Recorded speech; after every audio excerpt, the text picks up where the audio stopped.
Welcome to the root of all success with the real Jason Duncan, a podcast that explores how the world's most powerful entrepreneurs unlocked success and how their stories can help you do the same. A successful educator turned entrepreneur, Jason has built multi-million-dollar businesses that have been featured in Inc. magazine and Entrepreneur magazine. His life's mission now is helping entrepreneurs live what he calls #the exit lifestyle. Introducing TEDx speaker, mastermind leader, author, entrepreneur, cigar aficionado, motorcycle enthusiast, and host of The Root of All Success, the real Jason Duncan. The real Jason Duncan.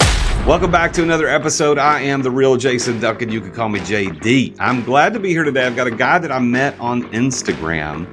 Anthony Vicino is going to be my guest today. He has gone from being homeless 10 years ago, to owning and managing over $70 million worth of assets in multifamily real estate. Really interesting story. I met him, like I said, on Instagram because I follow a lot of really cool concepts that are around real estate, investing, etc. And I saw some of his Reels videos that he put on Instagram, and I thought, you know what, this dude's probably got some information I need access to. So I reached out to him and asked him if he could give me some advice on syndications. I'm about to do my first syndication with my mastermind group, the Exeter Club. And he was kind enough to set up a phone call. We talked for a few minutes. He introduced me to his attorney that could help me do it. And then in the process, I said, you know what, why don't you come on the podcast and talk about your story? And that's what we're going to do today. So let me tell you a little bit about who he is. Like I said, he was living in the back of a van in Oakland, California with $80,000 worth of debt 10 years ago. But since then, he's written over a dozen best-selling books. Very interesting. Not what you think they might be. He's built 2 8-figure companies, and he's acquired, like I said, over $70 million worth of real estate assets. And he did this through the power of delusional self-belief. And it's interesting what he's going to say about that. So that's why I named the episode what I did. It's the power of delusional self-belief. He and his partner, Dan Kruger, own Invictus Capital, and they're killing it. And they're doing all of their work in Minneapolis, Minnesota, in the Twin Cities region. And Anthony's going to start off by telling us a story about a recent trip that he took. And then there's a very cool special offer he's making at the end. So make sure you stay tuned all the way to the end. Help me welcome Anthony Vicino to the show.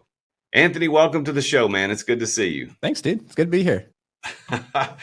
Well, so we had a little bit of recording difficulty, so I'm not sure how this is going to work out. But I want you to tell that story because you told me pre-show, like off the cuff, like just nonchalantly, I just got back from Antarctica. And I've never heard anybody say that before ever in my life. So you got to tell me about this. Like, what were you doing down there and how did you get there? Yeah. So one thing I got to say about going to Antarctica is Antarctica is really, really cool. But maybe the best part of going is being able to say in casual conversations like, oh, I'm going to Antarctica, or I just got back. And people are going, wait, what? Like, it's a real icebreaker. So that's kind of cool. So Antarctica is a totally. Yeah. It's funny because like we went in February, which is summer down in Antarctica. So it's like 30 degrees, sunny.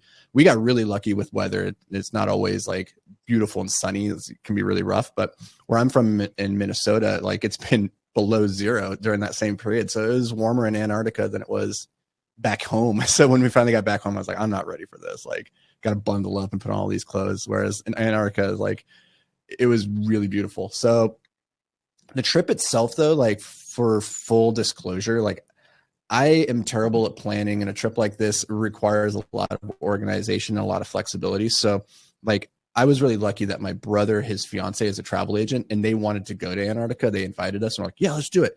So she took care of everything. And so if anybody's interested in going, hit me up. I'll connect you with her. She's rad. She'll take care of everything for you. But effectively how it works is like, you have to get down to the southernmost point on South America, which is, for us, it was Punta Arenas in Chile.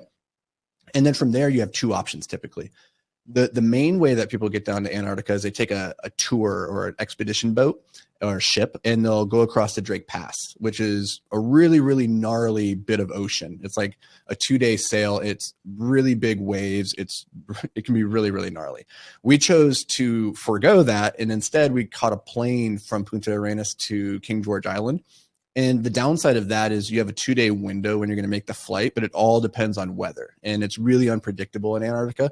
So like you're just sitting around waiting for the phone call, and then they're like, oh, yep, we're ready to fly. Get to the airport now. So you have like 20 minutes to go.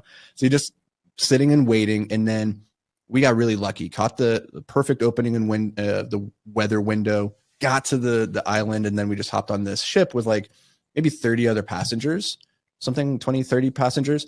And then we just, took a 5-day cruise down the coast of Antarctica. Every day we'd stop in the morning, stop in the afternoon to do expeditions. So we'd go hang out with penguins. We'd see some whales doing their whale thing. And then the highlight of the trip for me was seeing this 1,000-pound leopard seal stalk and catch a penguin and then eat it. And we were in the Zodiac, which is like this big inflatable boat. And we're like right next to him, arm length away, like getting crazy pictures, just watching this thing happen. And it's a reminder that that nature is really brutal, but also incredibly amazing. So it was one of those trips that like, it's a true bucket list. Like you check that off and you're like, that's really worth going to see, because it's hard to put into words just how vast it is, like how big and pristine. So absolutely incredible. So is it like what I imagine? Like it's just white. Everything is completely white, and there's just different levels of whiteness. You've got low white right next to the ocean and high white with mountains. I mean, what is it? Yeah, yes and no. So there's actually a whole lot of rock exposed, especially in the summertime when like the snow is maybe melted a little bit more. So there's actually a lot of contrast between white snow and then like black rock, which creates this really beautiful juxtaposition. And then where the penguins all hang out, like during this time of the year, it's all rock. And so it's a lot of exposed stone. And they have this kind of algae that's red covering all the snow. So there's a lot of red hue where the penguins are hanging out. So it's not just like a white tundra. If you go like deep into the continent, that's all there is. This is just a white desert. They call it the white desert. But where we were on the coast, there's actually just a lot of texture and contrast. It is really gorgeous this time of year. So how long was that trip? Like leaving Minnesota and getting there and getting back? Was it a couple weeks? How long was that? Yeah. I think we left on like the 6th or the 7th, and then we got back on the 21st. And so the travel just to get down there and back, that was 2 full days right there, and then kind of hanging out waiting for the opportunity to catch the plane down there. So when we actually were there was about 4 or 5 full days of expedition and going out. They call it expedition, but really it's just like you hop on a Zodiac, they take you around, you feel really cool and badass, but like you're not like doing anything too extreme. Well, that's quite a bit different than your experience about 10 years ago of living in a van. So that's a big time difference. Now you're hopping on jets and going across the world to the South Pole and doing that kind of stuff. So take us back to 10 years ago when you were living in a van. What was what predicated your homelessness, I suppose, and then of course we'll get to how you got to where you are today. But what happened back then? Yeah, so I mean, 10 years ago, it's interesting. I was actually doing a lot of similar things in terms of going on pretty crazy, wild trips as a professional rock climber at that point in my life, which sounds really, really cool because I got to go to like Yosemite, got to travel overseas and go to like these just remarkable outdoor locations and climb rocks. But the downside is that you don't really make a lot of money. So like on the one hand, you get to go and explore, but you're dirt poor. So the trade-off for me there was I had a life of a lot of freedom and the ability to go and do these epic trips, but I wasn't making very much money. I was subsidizing a lot of my lifestyle with credit card. And this all came to a head. I tried to marry this woman. I asked her parents if I could marry her. And her mom looks at me and she goes, "What are you going to do to provide for our daughter?" And it was like, this is the first moment that I'd ever really been faced with that question of like, what's my role as a provider or my role in society as being like a meaningful contributing member of the team. And so I went home after that conversation and really like looked at what I was doing with my life in terms of climbing. And that was a fun lifestyle, but I knew that it wasn't sustainable and it wasn't something that was going to lead me towards a life that I necessarily long-term was going to be proud of. Like in a very real way, I was just kind of Peter Panning my way through life through my 20s. Like I came out of college, had these degrees, but I lacked the ability to like work in a W-2, could work for somebody else. I have severe ADHD and it was very problematic because I was always getting fired. Like I was unreliable, I was like undisciplined, and like just all the things that make for a really bad employee. So like that's what led me to rock climbing, was this feeling of like, oh, I can be in charge of myself. I get to go do what I want, go have these adventures and make a little bit of money. But when I decided I wanted to like get serious about this relationship with this woman, I looked at my skill sets and I was like, I don't really have any good skills for making money or providing. So I went to the one skill that I did have, which was writing. And I started writing science fiction and fantasy stories. And this was a skill that my dad had like really ingrained in me when I was young. He would pay me to write him short stories. He would pay me per word, like 10 cents per word, which is like way too much to pay a kid for writing your story. But it got me a lot of reps, because then I was like, I'm just going to write a lot of stories and make a lot of money. So my dad was just paying me for that. So all those years later, when I went back to figure out, okay, how am I going to make money? I was like, I'll write science fiction and fantasy. So just kind of like maybe an indicator of like how delusional I was at that point in my life, where I was like, who makes money? Stephen King makes money. I'll be the next Stephen King. So all that's to say is like, I wrote for I've been writing ever since, but about a year later, that woman who we got engaged, she left me. And it was that point where she kicked me out of the house. I was living in the van. I had all the debt still. I hadn't really gotten a lot of traction with the writing yet.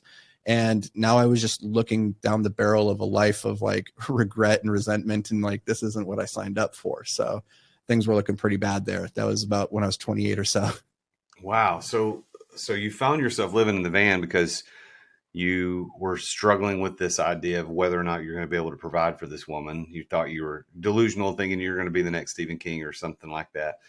But you are a multiple best-selling author. So did that come as a result of you writing these fantasy books, or was that something else? Tell us about that. Yeah, I mean, it's interesting when it comes to, I think, being good at anything or being great, whether that's in business or real estate. Like, you have to be a little bit delusional in the belief that you have in yourself. I think that's a really helpful skill set to have, is the skill set of delusion, but also to be like rooted in a little bit of reality and like be able to look objectively. How good can I really be at this thing? And I knew I had the capacity to write well, but I was a little bit delusional in terms of thinking, oh, I could be the next Stephen King. But because I didn't have that limiting self-belief in myself, I actually went and made an effort. And as a result, made it way further than I ever would have if I had just never taken a first step in that direction, because I thought, the likelihood of finding success is just so low. And I think that's what holds a lot of people back, is they think like, I have this big audacious dream and goal, but like, oh, I could never do that. Right. And so maybe for me, like the thing I got lucky to be blessed with when at birth, maybe, is just this delusional self-belief. And that really did pay off in the grand scheme when it came to writing. I've written 12 or 13 books at this point, and majority of them have hit the bestseller list at some point and did really well with that. But I think even more importantly is from the writing, that really set me up to start building businesses, which you have to believe in yourself, because nobody else really will in the beginning. Like, everybody else in your life, your friends, your family, everybody will look at you and say like, this is crazy. Maybe you shouldn't do this. Like, this is risky. And if you don't believe that it's possible for yourself, then you're not going to do the work and show up on day in, day out.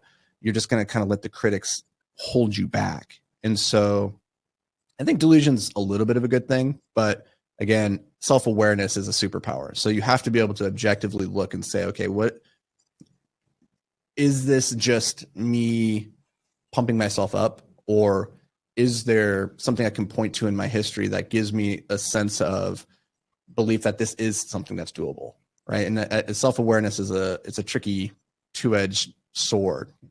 You go too far on one side and suddenly you're on the delusion side again.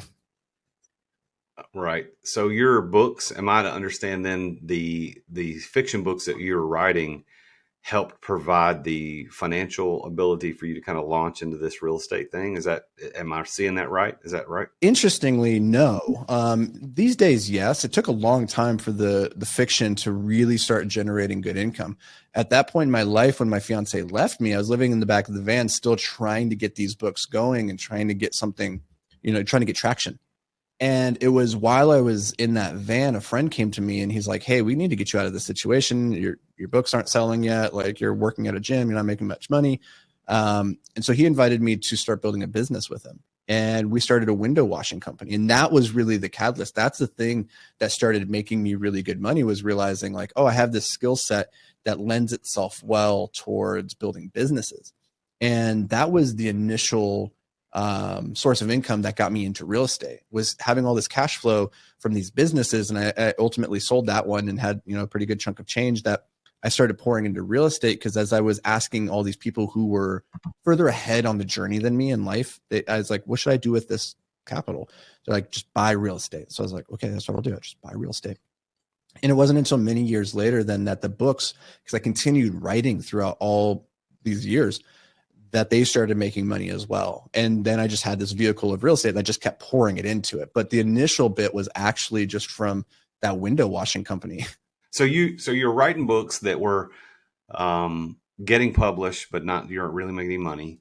You're started the window washing company, and you ended up, how many years did you operate that company before you sold it?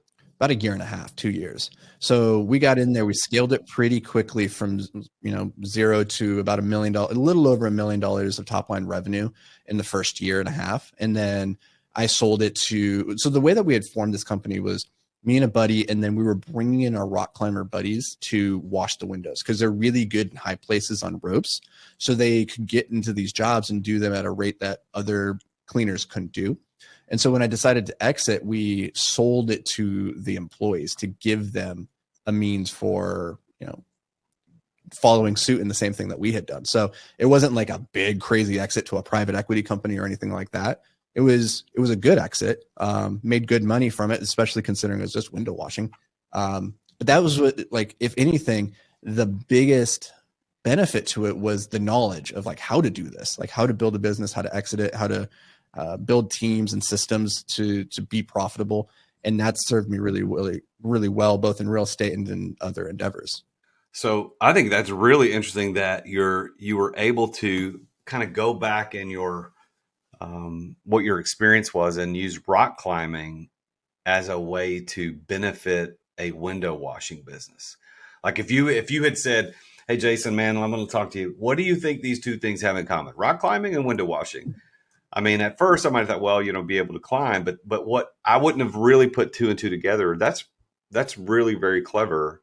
And that helped you build a very successful $1 million business that you were able to exit the launch in real estate. So what do you think now, moving into real estate? So you've moved into real estate. Did you immediately go into real estate like by yourself to buy land, to buy a duplex, buy an apartment complex?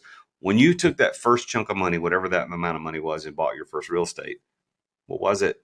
What were you trying to figure out? What were you trying to do? So real estate was interesting for me because it came like the universe kept trying to put real estate in front of me at different points in my life. And I continually ignored it for a long, long time. So the first time the universe really tried hard was I was in college, and my roommate and his dad were fixing and flipping single family homes. And I would live with them, and in exchange for cheap rent, I would help knock down walls and do construction. And the thing I learned from that after doing 2 or 3 flips was like, if this is real estate, I want nothing to do with real estate because I can swing a hammer, but I can't hit the nail. Like I am not the handy guy. I did not want to be doing renovations. And I think for a lot of people, that's the first experience that they have with real estate. They watch HGTV and they see like the fix and flip shows and they think, oh, that's real estate. And that was my experience. And I was like, I don't want anything to do with that. So fast forward, maybe around the time that the window washing business started doing well, a friend came to me and he's like, hey, I'm buying these quads in Oakland. Do you want to go in on this with me? And I was like, still thinking about that previous experience. I was like, I want nothing to do with that, but I believe in you and your skill set. So I gave him money to go do it. And like, that was almost passively investing before I even understood what that really meant. And those, we still own them today. They're still doing really, really well. And it wasn't until maybe a year after that, it was right around the time that I was exiting the window washing business, that I was starting to think about real estate in a different way. And when people were like, put your money into it, I was like, okay, I can understand that this building is like a tiny business. And if I understand the levers that go into like making it profitable, whether that's increasing revenue or decreasing expenses, then I'm going to have this lovely little business. And I wanted to understand every aspect of the business as intimately as I could. I didn't want to outsource any of it. And this has always been something that's been core to how we build businesses, is whether it was window washing or our manufacturing company, we try to eliminate as many of the middlemen as possible so that our teams, our skills, our competencies are the ones that are running the show. And so what I did from the very beginning was the first asset that I acquired where I was like, this is my real estate career. I'm like moving into this new area. It was a triplex that I had with an FHA loan, and I lived in one unit while renting out and managing the others. And that was the perfect experience because I got to see firsthand how to be a landlord and how to operate this building from ground level, which then served as the springboard as we started to grow and expand the portfolio. So I could really understand what needs to happen. And I think that's allowed us to scale relatively quickly in the grand scheme of things. Over the last 4 or 5 years, we've grown to about $70 million of assets under management. We have about 12 people on the team now that are actively managing the portfolio on our behalf. And it wouldn't have been possible, I think, if from the beginning I had just gone straight to outsourcing to a third-party property management company. Well, you obviously are doing some things right. I mean, nobody stumbles upon a $70 million portfolio. That's actually your presence on Instagram doing videos about investing is what attracted me to you, because I didn't know you from Adam, nor did you know me. And I saw a couple of your videos, and I'm in the process of putting together my first syndication. And I was like, this guy, I like his videos. He does a good job with the videos, and he's probably been in Antarctica. I don't know, maybe. So maybe I should reach out to this guy and ask him a question. And you were so kind enough when I DM'd you, like, get back to me, and here we are. So let me ask you, let's kind of put this in timeline perspective. Living in a van 10 years ago. Let's take a quick break to thank our amazing sponsors for making this podcast possible. As an entrepreneur, I know that you have to deal with sales on a regular basis. I mean, every entrepreneur does. And if you aren't paying attention to sales as an entrepreneur, you're not going to be an entrepreneur for very long.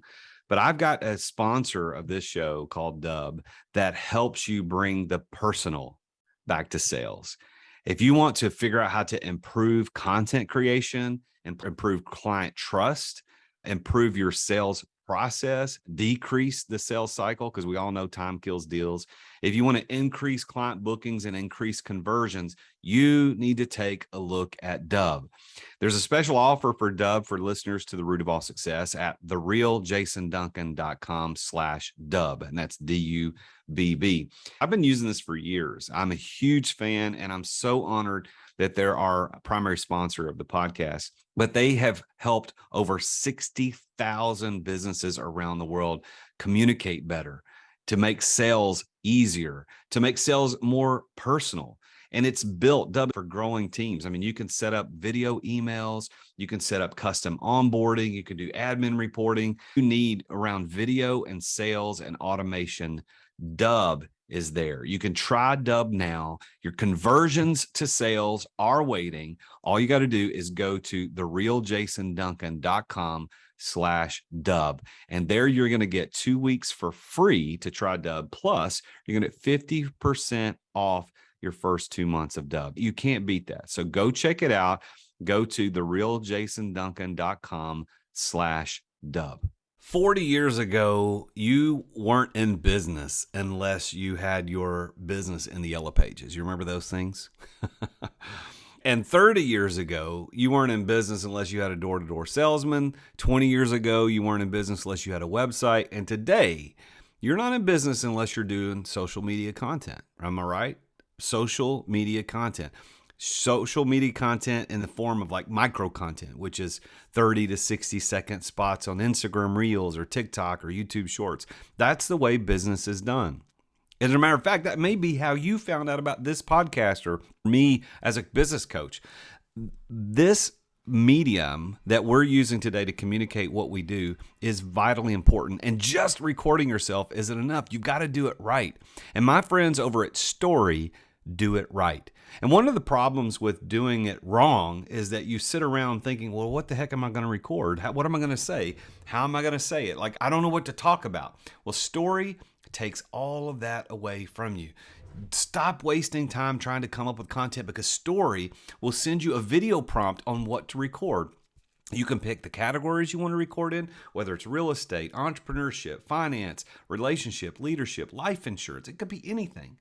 Don't waste time on that. And by the way, if you're not confident in talking on video, or if the video editing portion takes up way too much of your time, Story will edit the videos to perform well on social media. They add the subtitles, the pop-ups, the zoom cuts. They remove all the filler words like and and They remove the awkward pauses.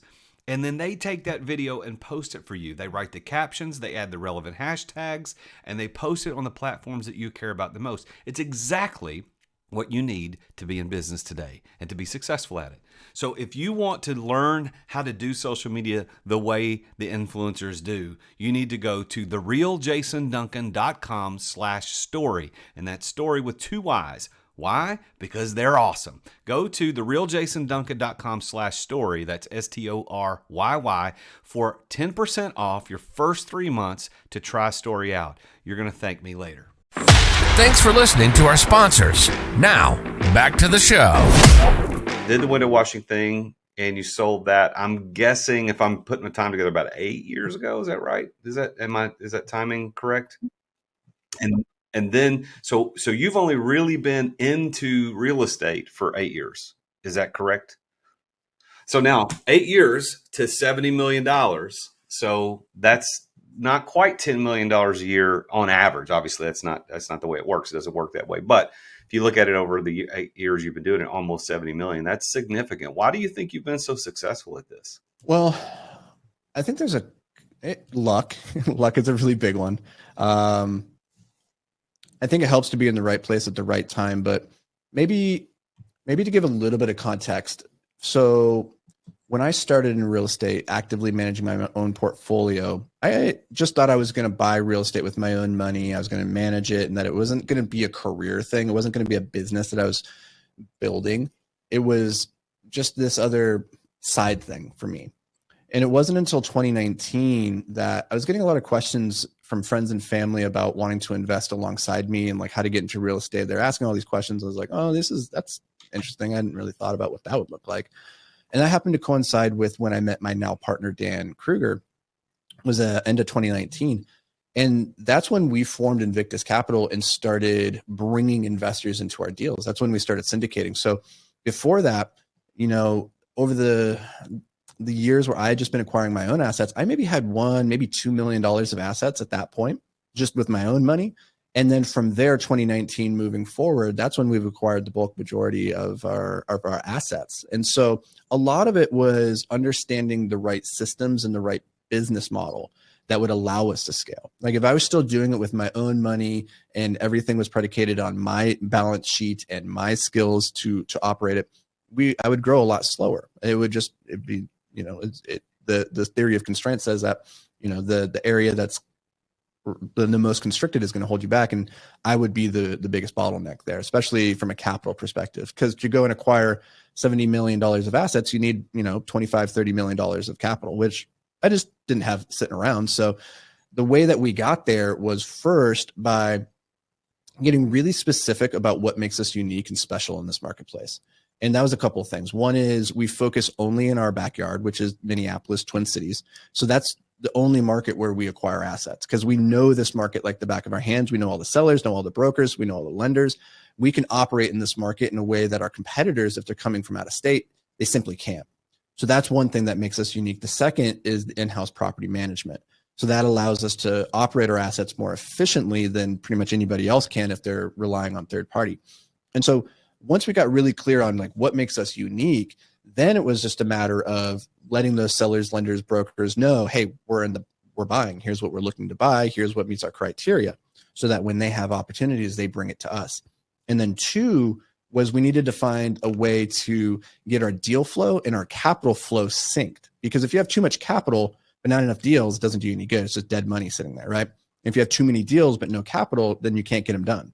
And so our key was always, we need to figure out how to get our deal flow and our capital flow so that they are in lockstep. So on the one side of getting very clear about what our parameters were, what makes us unique on the operations side, we also needed to simultaneously start putting out the message to attract investors who maybe resonated with our business model, our investment thesis, and just us as individuals. And so over the last 3-4 years, that's really been the challenge, is like, let's bring in the deals and let's bring in the capital at the same rate.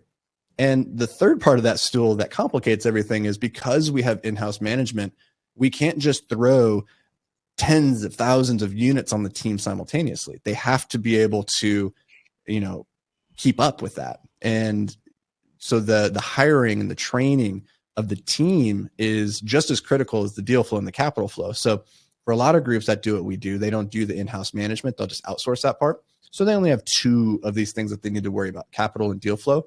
And then we like to complicate it and make it harder for ourselves by also putting in the operations. So did you say that up until 2019, so if we go back 8 years, so we're looking at 2015, if I'm doing my math correctly. So about 2015, you get started in real estate. You are able to take down a couple of $1 million, if I understood you right, personally, like in assets. You had a couple $1 million in assets, is that right? And then in 2019, you and Dan kind of came together and formed Invictus Capital or Invictus Multifamily. Is that right? InvictusMultifamily.com. That's the name of the website. The company is Invictus Capital, but there is a crypto fund that's out of the Cayman Islands that has InvictusCapital.com. So if you want to find us online, go to Invictus Multifamily. They are actually, we're going to try and get that URL from them because we have the trademark to Invictus Capital, but they took the URL. So it's, we're at a so you and Dan formed Invictus Capital, and over the last 3.5 years, you guys have been able to take down through syndications a total of about $70 million in multifamily real estate. So was that all through syndication? It sounds like it is, but is that pretty much all through syndication or most of it? No, that's a good question. So I would say of the 70 million, about half of that is syndicated. The other half is just joint ventures. So we will find 1 or 2 investors. We'll find an asset that's a good fit for everybody on the team, and we'll maybe just do it as a small joint venture. Recently, in the last year, we've done 6 tenant in common structures. So what that is one of the things that attracts passive investors to the syndication model is they don't have to be active, right? Like they just put their money into the deal. The operational partners, us at Invictus, are the ones that will find the deal, manage it, do all the hard work and everything associated with it. And so they love that structure. But a lot of people, they discover the syndication model only after having already bought some single family homes, some duplexes, maybe some Airbnbs. So they've acquired a little bit of an active portfolio, and they get to the point where they're like, oh, you know what? Like, this is great. I love real estate, but I don't want to actively manage this stuff. And they discover the syndication model. Maybe that's through our book or maybe through a podcast. And they're like, oh, I want to do this. Well, now they have a problem. They still have this active portfolio that they have to do something with. So what a lot of our investors will do is they'll start to offload those buildings. But the problem is when you go to sell one of these investment buildings, you're going to get hit with capital gains, right? So the golden goose in real estate is to be able to do a 1031 exchange, which is you sell one building and then you roll the proceeds into a new building and you delay the taxes. So the difficulty of that is the timing has to be really good. And then 2, for a lot of our investors, they still don't want to be actively managing that asset after they do the 1031. So what we'll do is we'll create what's called a tenant in common, where we will co-own the building with them. We'll find the asset, we'll help them roll their 1031 proceeds into it. We'll manage it as though it was a syndicate, but we're co-owners in it. And it's a way for them to preserve the 1031. And so all that's to say is that that's actually turned out to be a fairly significant portion of the deals that we do these days. They're not big deals by comparison to the syndicates or the fund that we do, but they end up being pretty meaningful for our investors because the biggest expense that you're going to pay in your life is typically your taxes. So anything that you can do to delay that is usually pretty advantageous. So it's a pretty cool service that we offer. We kind of fell into it backwards a number of years ago. We didn't know about it before. An investor came and said, "Hey, I got a 1031. Do you think you could help me out?" And in talking to our lawyers and our CPAs, we devised a means for facilitating it, and so it's been pretty great so far. Well, congratulations on the success on that. That's pretty phenomenal in 3.5, 4 years to take down $70 million worth of real estate. And I think that what I would like to impress upon the listeners is to know that you don't have to come from a pedigree of real estate investors. You don't have to come from knowing exactly how to do it all right. As Anthony, you just said, you fell into that one part of that, a tenant in common stuff, backwards.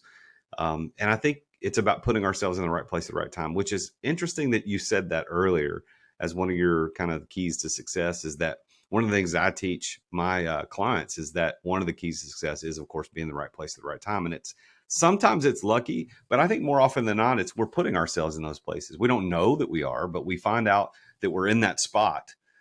For example, I don't know what's going to turn out from your Antarctica trip, but like you might have met somebody there that eventually you're going to do something pretty amazing with later. I have no idea, but you put yourself in Antarctica. It wasn't dumb luck. So if you do meet somebody who helps you get to that next level in life, it's because you put somebody there. Let me ask you another question. After you've experienced quite a bit of success in a short amount of time over the last 8 years, what do you think? Like, what's your definition, Anthony, of success? How would you define that word for you? Like, what does that mean to you?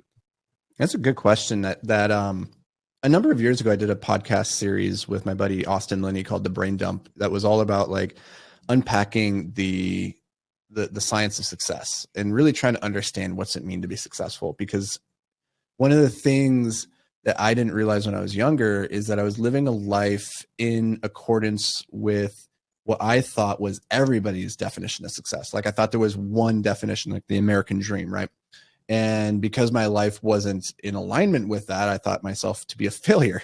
And it wasn't until many, many years later that I realized that in the game of life, in the game of success, like you get to define exactly what it looks like to win and to lose. Like you get to chalk the field, you get to make the scorecard, and then you just get to live every day in alignment with that. And so for me, it's the ability to do what I want, when I want, how I want to do it, where I want to do it.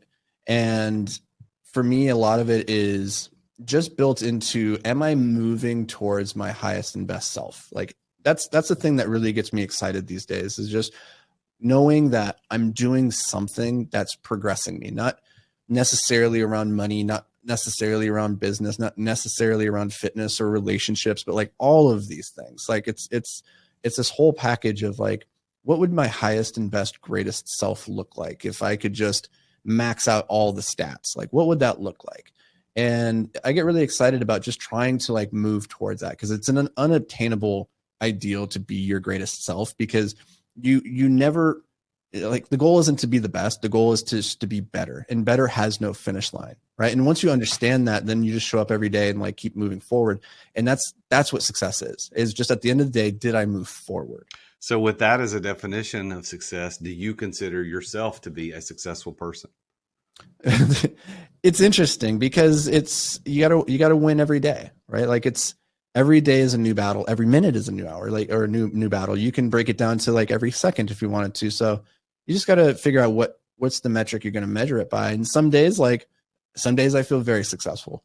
Some days I feel horribly unsuccessful. And I talk about this all the time on Twitter and in Instagram, because I think a lot of people will look at people like us with platforms and will be talking about the highlight reels a lot of times, like, oh, look how we turned $7,500 into 70 million and like built this business. And people look at that and they're like, oh, you got it all figured out. And the truth is that, like, I would say even these days, only 60% of the time do I feel like I have it somewhat figured out. So that's barely more than half the time. The other 40% of the time, I'm just like, what am I doing? Like, what's actually happening? Because like I mentioned before, I have severe ADHD. And while I figured out systems that have helped me get out of my way, the truth is I'm still constantly trying to get in my own way. And so you have to like keep showing up and fighting that battle. So long story short is, more days than not, I feel as though I'm moving forward and I'm winning and I'm successful. And that's good enough for me, because the goal will never be perfection. It's always progress over perfection. Well, I think that's a very healthy perspective. After interviewing hundreds of people on this show and talking to them about their views of success, I think your perspective is very healthy, because it is about progress. It's about moving from today to tomorrow to the next day, et cetera. And if, like you said, if more than half of those is moving in the right direction, I think we're probably doing all right. If we're going the other way, then yeah, we better do some self-reflection, some checking on things. So how many hours you got 12 employees, I think you said at Invictus Capital. You guys are managing about 70 million. You've got in-house property management. You're doing all the operations. How many hours a week does Anthony put active hours into Invictus Capital? Is this a full-time gig for you, or have you got it pretty much set on autopilot and you're just involved? Well, tell me a little bit about that. That's a hard question to answer, because in my life, and I think in the life of a lot of entrepreneurs and business owners, like, it's really hard to figure out how many hours did you actually work, because you're always thinking about the thing. Like it's almost never, and maybe I'm just not doing it right, but I don't know how to like dissociate when I'm just sitting on the couch and hanging out, or when I'm on a walk with my girlfriend, like how to not have it be cycling in the back of my mind. And truthfully, a lot of the work that you will do as the owner or the founder, the CEO, is thought. It's thinking. It's mulling over strategy, high level vision, and like what direction you want to move and how you want to move. And it's not so much the minutia of day to day. And one of the things I really struggled with as I started to step out of the day to day, getting the not grunt work, but the work that moves the wheel forward, is as you move towards having a team that does that for you, you feel more and more like, what am I really doing? Am I holding my team back? Am I actually helping? Because you spend so much time in meetings and talking to people and emailing and messaging and just thinking that you're like, it can be very hard sometimes to look and say, what did I actually do today? Like, you don't have a widget that you got to make. Like, you weren't working the line, so you don't have something you can point to. So all that's to say is, like, I'm always working. Like, I'm always thinking about it. But in terms of like day to day, does Invictus need of me? I would say it's probably realistically 2 to 3 hours, maybe a day. And then the rest of it is all around these types of conversations where we're going on podcasts and spreading the message and just trying to attract people into our sphere, potential investors, or maybe a broker is listening to this who's from Minneapolis and like, oh, I got a deal. I want to show it to them. Right. Like, so this is a little bit more intangible stuff that's helping build the business. But at a certain point, you're like, you can't really measure the ROI on a spreadsheet. Right. But the truth is that, like, most of the things that are worth measuring in life can't be measured on a spreadsheet. And this is one of those things. So while this is technically in the job description, it's really hard to know, like, what's the ROI of this, rather than going and finding a resident, placing the resident, or doing a unit turn, right? And those things are very, very easy to measure. Well, so there's this thing called the law of the architect. It's a universal law that kind of governs how businesses should be run by the founder of the business, who we refer to as the architect in the law. And there's only 3 jobs that the architect of any business should be doing at any to grow his or her business. Number 1, set the vision. Number 2, communicate that vision. And number 3, build the asset. So what you just described is that most of your active hours is about number 3. There's building the asset. And you're probably spending a lot of time effectively setting and communicating the vision to your people. And what I asked you was about active hours. And I think you answered it correctly, at least from the way I could tell. 2 to 3 hours of actually pushing paperwork and doing things. But most of your time is doing those 3 things, which is good, because that's why you've been successful. When we break the law of the architect, when we as the owners get involved in the daily minutia of pushing the rocks around and pushing paper and all that kind of stuff, that's when businesses don't succeed long term. They can't grow outside of our own ability. So congratulations on doing that. Whether or not you knew that or are purposefully intentional about doing that, you are living according to the law of the architect. Nice. So congratulations. Sweet. I did not know that, but it's good to have that confirmed. Well, so I want to invite everybody to follow Anthony. I found him originally on Instagram. He's at the Anthony Vicino, and that's Vicino, the Anthony Vicino. He's also on YouTube, got lots of great videos on YouTube, and you can look him up at youtube.com/Anthony Vicino. Same thing on LinkedIn at Anthony Vicino there. And then Twitter, he's also very active on Twitter, Anthony Vicino. So you've got a special offer that you're going to make to everybody. Would you like to explain that, or you want me to talk about what we talked about at the beginning? I'll give you the opportunity to talk about it. Yeah. So the thing is, like, we have this one of the things that I really struggled with in the beginning of my journey was I knew I needed to upgrade my network, right? You hear all the time your network is your net worth, but in the beginning you're like, well, how do I get in the same room with badasses who are doing the things that I want to do, especially if you're stepping into entrepreneurship for the first time and you're like, I don't know where to find other entrepreneurs. And so we created this community called Beyond the Apex for people who are interested in trying to create a life where they go beyond the apex. They're trying to be their best self. They're trying to move towards that every day. And so we created this community of awesome people that come together, and some of them are entrepreneurs, some of them are W-2 workers who just love what they do and they just want to do it better. We have people in there who are struggling just with all the things that all humans struggle with, which is like, distraction and feelings of overwhelm or self-sabotage, like all the things that get in our way of achieving our highest and best self. And I think currently we're just under 1,000 members in there. So it's like 950-ish or so last time we looked. And it's an awesome community. We put out a ton of content. We have paid courses. We have free courses, like all around things like entrepreneurship, copywriting, how to tell stories, how to raise capital for real estate, how to develop hyper-focus. So it's a broad swath of content in there. And I invite your listeners, if you guys would love to come join us, like it's typically $50, but for you guys, we'll make it 25. So we'll give you guys the link for that and you can come join it. You can check it out for free too. And if you don't like it, like just ask me for your money back and we'll refund you. It's not a big deal at all. Like we want to make sure that this is a community that's being well served. But it's our attempt to provide something that we wish we had when we were first starting out. All right. So that's a good offer. If you are interested in investing, real estate investing, specifically Anthony and his group, Beyond Apex is the community that you want to be involved in. Normally $50 a month. You get it $25 a month as a listener to the Root of All Success. Anthony, you want to tell them to email you with a code, or how do you want them to reach out? Yep. Shoot me an email, anthony@invictusmultifamily.com, and say, hey, I listened to the podcast. Loved it. Would love to join the community. I'll hook you up with a special registration link.